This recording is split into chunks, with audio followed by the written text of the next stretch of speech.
gate popping echoes against the concrete pillars of the underground parking structure. I step out, hoist my suitcase, and shut the trunk. Pulling my coat snug around myself, I take the elevators up to the sleek lobby with its marble-look flooring, glass fixtures, and high ceilings.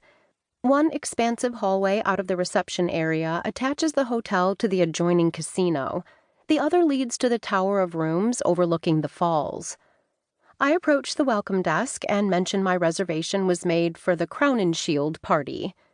In a nasally but animated voice more suited to a circus ringmaster than a 4-star hotel clerk, the young man behind the counter says, "Welcome to the Hilton, Mrs. Crown and Shield.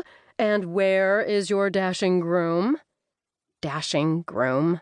Seriously? I'm checking in alone, and it's not Mrs. Crown and Shield. It's Miss O'Brien for the Crown and Shield reservation.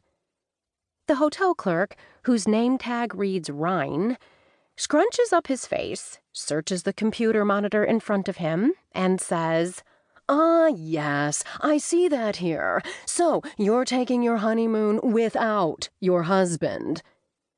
His voice echoes across the tile and pings against all the glossy surfaces, somehow gaining volume with each ricochet. Other hotel guests look our way. "Yes," I answer in my indoor voice.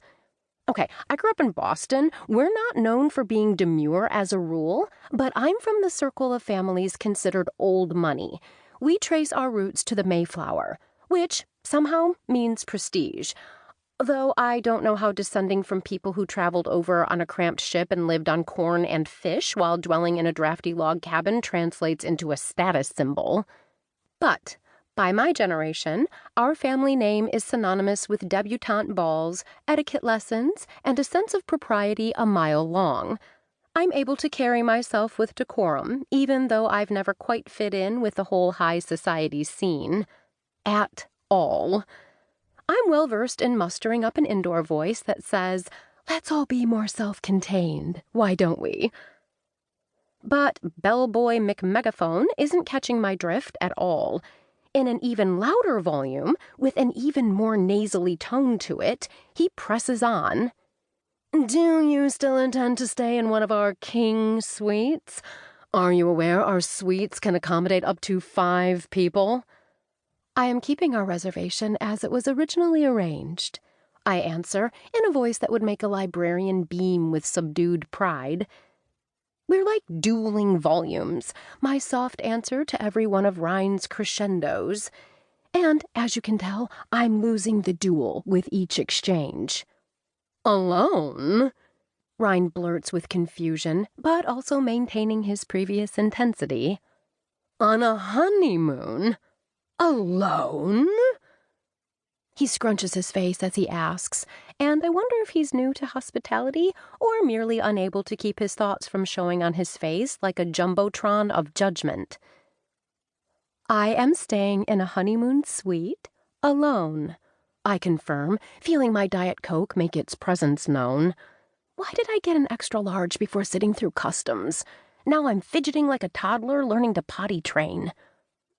I adjust my posture so I'm facing the desk head-on, hoping to avoid the stares of an increasing number of hotel patrons.